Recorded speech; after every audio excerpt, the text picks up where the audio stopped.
참 좋은 청소 여러분 반갑습니다. 오늘 묵상 2일차입니다. 오늘 우리가 함께 읽을 말씀은 마태복음 3장 한 장이고요. 특별히 오늘 여러분과 함께 나눌 말씀은 마태복음 3장 1절부터 12절까지의 말씀입니다. 함께 읽도록 하겠습니다. 그때 세례 요한이 이르러 유대 광야에서 전파하여 말하되 회개하라 천국이 가까이 왔느니라 하였으니 그는 선지자 이사야를 통하여 말씀하신 자라. 일렀으되 광야에 외치는 자의 소리가 있어 이르되 너희는 주의 길을 준비하라 그가 오실 길을 곧게 하라 하였느니라. 이 요한은 낙타 털 옷을 입고 허리에 가죽띠를 띠고 음식은 메뚜기와 석청이었더라. 이때에 예루살렘과 온 유대와 요단강 사방에서 다 그에게 찾아와 자기들의 죄를 자복하고 요단강에서 그에게 세례를 받더니 요한이 많은 바리새인들과 사두개인들이 세례 베푸는 데로 오는 것을 보고 이르되 독사의 자식들아 누가 너희를 가르쳐 임박한 진노를 피하라 하더냐. 그러므로 회개에 합당한 열매를 맺고 속으로 아브라함이 우리 조상이라고 생각하지 말라. 내가 너희에게 이르노니 하나님이 능히 이 돌들로도 아브라함의 자손이 되게 하시리라. 이미 도끼가 나무 뿌리에 놓였으니 좋은 열매를 맺지 아니하는 나무마다 찍혀 불에 던져지리라.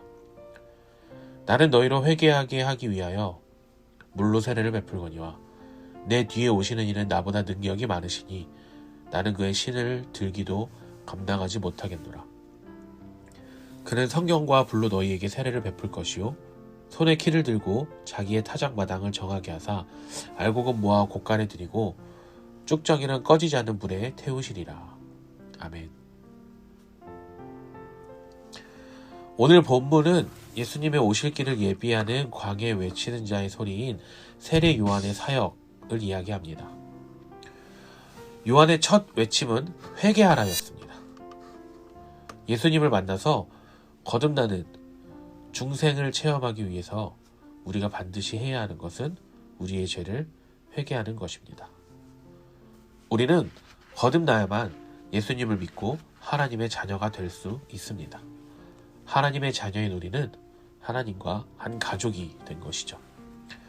예수 이름으로 하나님의 양자가 되었습니다.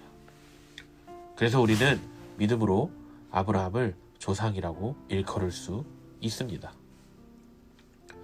이렇게 믿음으로 하나님의 자녀가 되는 사람들을 위해서 마태는 그의 책 마태복음을 통해서 예수님의 가문에 대한 소개를 마태복음 1장 그리고 2장에 서술을 했습니다. 그리고 오늘 본 3장은 세례 요한이 예수님과 동족이며 아브라함의 직계자손인 바리새인과 사두개인들에게 다음과 같이 이야기하는 장면이 나옵니다. 함께 읽겠습니다. 세례가 점차 인기를 얻다 보니 많은 바리새인과 사두개인들도 세례를 체험하러 모습을 드러냈는데 이를 안 요한은 소리를 버럭 질렀다. 뱀의 자식들아, 이 강가에 슬그머니 내려와서 무엇을 하는 거냐? 너희의 뱀 가죽을 물에 좀 묻힌다고 뭐가 달라질 것 같으냐? 바꿔야 할 것은 너희 겉 가죽이 아니라 너희 삶이다. 아브라함을 조상으로 내세우면 다 통할 것이라고 생각하지 마라. 아브라함의 자손인 것과는 아무 상관도 없는 일이다. 흔해 빠진 것이 아브라함의 자손이다. 중요한 것은 너희 삶이다. 너희 삶은 푸르게 꽃피고 있느냐? 말라 죽은 가지라면 땔감이 되고 말 것이다. 광야에 외치는 자의 소리는 구약에 기록된 메시아에 관한 예언 중에서 가장 유명한 예언 중 하나라고 할 수 있습니다. 예수께서 이 땅에 오신 목적은 우리가 1장을 통해서 보았습니다. 그분의 백성들을 그들의 죄에서 구원하기 위해 오셨죠.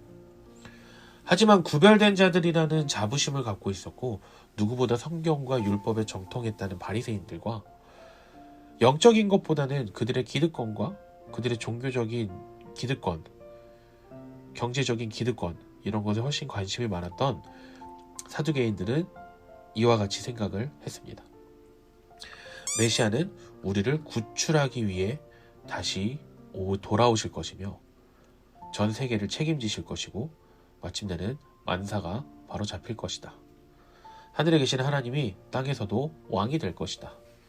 그래서 우리가 메시아를 애타게 기다립니다.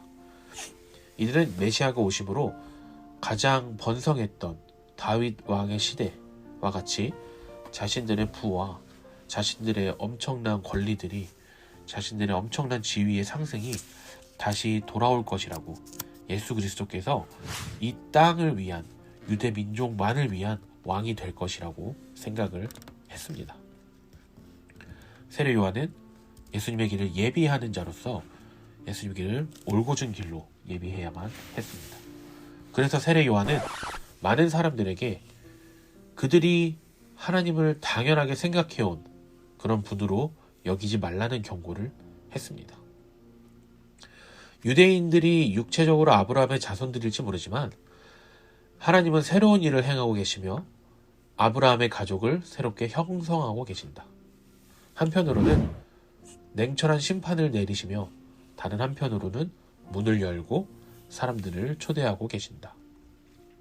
하나님은 능히 이 돌들로부터 아브라함을 위한 자손들을 일으키실 수 있다. 이 말은 유대인들에게 익숙한 이야기가 아니었습니다. 그들의 관념을 깨는 이야기였습니다. 그래서 이 말은 그들에게 상당한 충격으로 다가갔을 것입니다. 우리가 하나님의 자녀로 부르심 받았다는 사실은 분명 엄청나게 큰 은혜입니다. 하지만 우리는 자녀가 된 사실에 안도하고 자유롭게 또 방종을 누리며 살아내는 것이 아니라 끊임없이 우리의 삶을 돌아보며 회개에 합당한 열매를 맺으며 살아내야 합니다. 종교적인 외식 행위와 교회 내에서의 기득권을 갖기 위해, 그리고 그런 것들을 빼앗기지 않기 위해 종교 생활을 하는 것이 아니라 하나님의 자녀로서의 삶을 살아내기 위해 끊임없이 회개에 합당한 열매를 맺는 참된 신앙생활을 해야 합니다. 하나님을 믿음으로 의인이 된 우리지만 우리 안에 죄성은 여전히 남아있기 때문에 남은 죄성이 하나님의 뜻과는 다르게 살게 함을 인식하고 하나님의 긍휼을 힘입어 날마다 회개함으로 새롭게 됨을 얻어야 합니다. 구원받은 하나님의 자녀로서 의인이 되었지만 여전히 죄를 지을 수밖에 없는 우리를 기억합시다. 아버지께서 우리를 긍휼히 여겨주심을 감사합시다. 그래서 날마다 그 은혜와 긍휼을 힘입어서 회개의 열매를 맺는 삶을 살아내는 여러분과 제가 되기를 바랍니다. 기도하겠습니다. 우리를 자녀로 불러주신 하나님, 날마다 넘어지고 죄악의 길을 선택하는 삶을 사는 저희를 긍휼히 여겨주시옵소서. 그럼에도 불구하고 우리가 하나님의 은혜를 힘입어 회개하고 돌이킵니다. 회개의 열매가 날마다 풍성해지는 우리의 인생이 되도록 인도하여 주시옵소서. 예수님의 이름으로 기도드립니다. 아멘.